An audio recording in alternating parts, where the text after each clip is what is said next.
Bonjour à tous et bienvenue sur cette vidéo où nous allons énumérer les versets de la Bible, où Dieu est décrit comme bon, où sa bonté est mise en avant.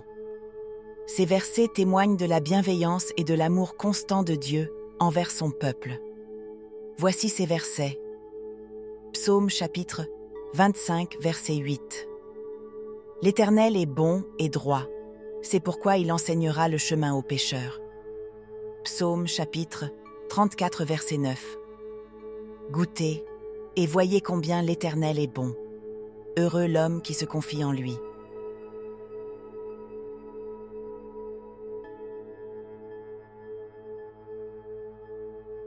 Psaume chapitre 86, verset 5.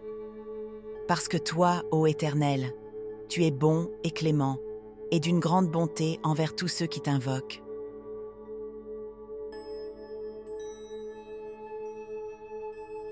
Psaume chapitre 100, verset 5. Car l'Éternel est bon, sa bonté demeure à toujours, et sa fidélité d'âge en âge.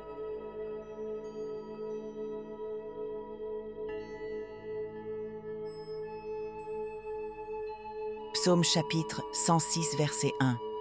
Louez l'Éternel, célébrez l'Éternel, car il est bon, car sa miséricorde demeure à toujours.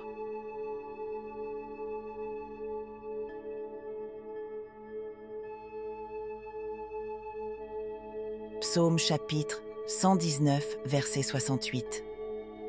Tu es bon et tu fais du bien. Enseigne-moi tes statuts.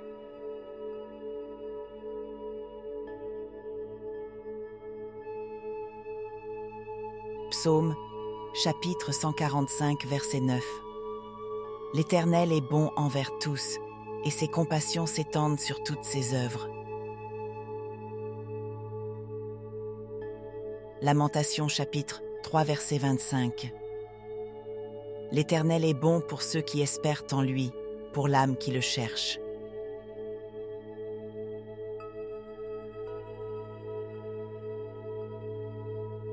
Nahum chapitre 1, verset 7.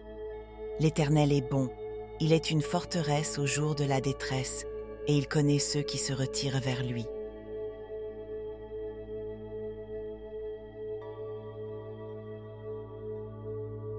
Matthieu, chapitre 7, verset 11.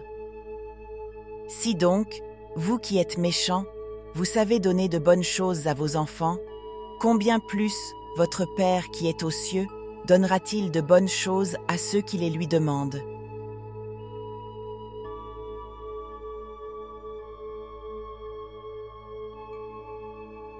Marc, chapitre 10, verset 18.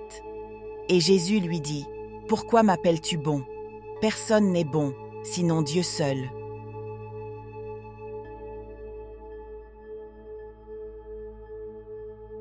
Luc, chapitre 6, verset 35. Mais aimez vos ennemis, et faites du bien, et prêtez sans en rien espérer, et votre récompense sera grande, et vous serez les enfants du Très-Haut, car il est bon envers les ingrats et les méchants.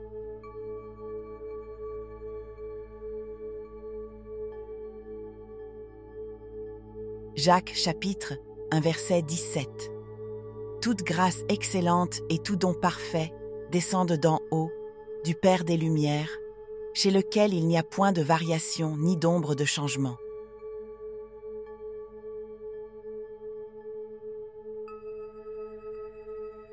Romains, chapitre 2, verset 4. Où méprises-tu les richesses de sa bonté, de sa patience et de sa longanimité, ne reconnaissant pas que la bonté de Dieu te pousse à la repentance?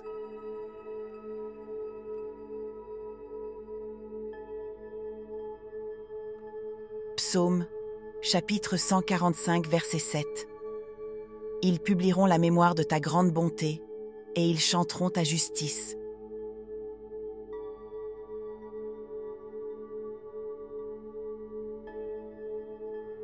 Ésaïe chapitre 63, verset 7. Je publierai les bontés de l'Éternel, les louanges de l'Éternel, selon tout ce que l'Éternel nous a accordé de bien, et la grande abondance de grâce qu'il a faite à la maison d'Israël, qu'il leur a faite selon ses compassions. et selon la multitude de ses bontés.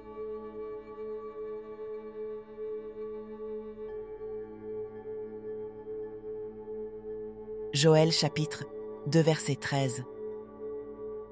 Et déchirez vos cœurs, et non pas vos vêtements, et retournez à l'Éternel votre Dieu, car il est miséricordieux et pitoyable, tardif à colère, et abondant en miséricorde, et qui se repent d'avoir affligé.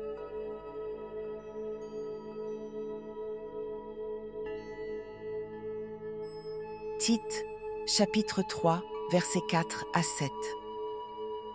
Mais quand la bonté de Dieu notre Sauveur et son amour envers les hommes ont été manifestés, il nous a sauvés, non par des œuvres de justice que nous eussions faites, mais selon la miséricorde, par le baptême de la régénération et le renouvellement du Saint-Esprit, lequel il a répandu abondamment en nous par Jésus-Christ notre Sauveur, afin qu'ayant été justifiés par sa grâce, nous soyons les héritiers de la vie éternelle selon notre espérance.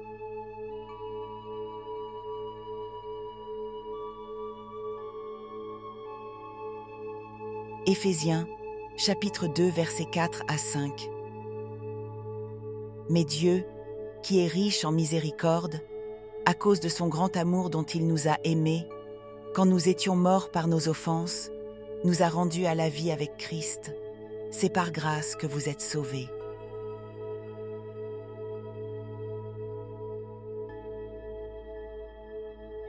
« 1 Pierre, chapitre 2, versets 2 à 3. Désirez ardemment, comme des enfants nouvellement nés, de vous nourrir du lait spirituel et pur, afin que vous croissiez par lui.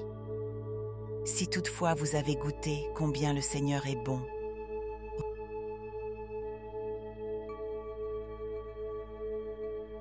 Romains, chapitre 11, verset 22.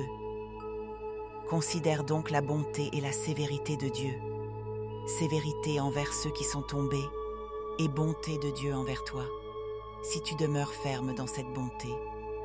Autrement, tu seras aussi retranché.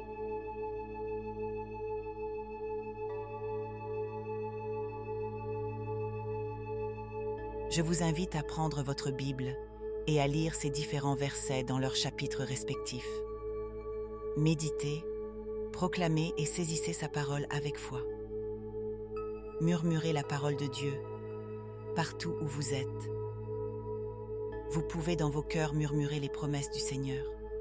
Méditez à haute voix et réfléchissez profondément à sa parole. La clé d'une vie chrétienne épanouie est la parole de Dieu. Si vous avez apprécié cette vidéo, abonnez-vous.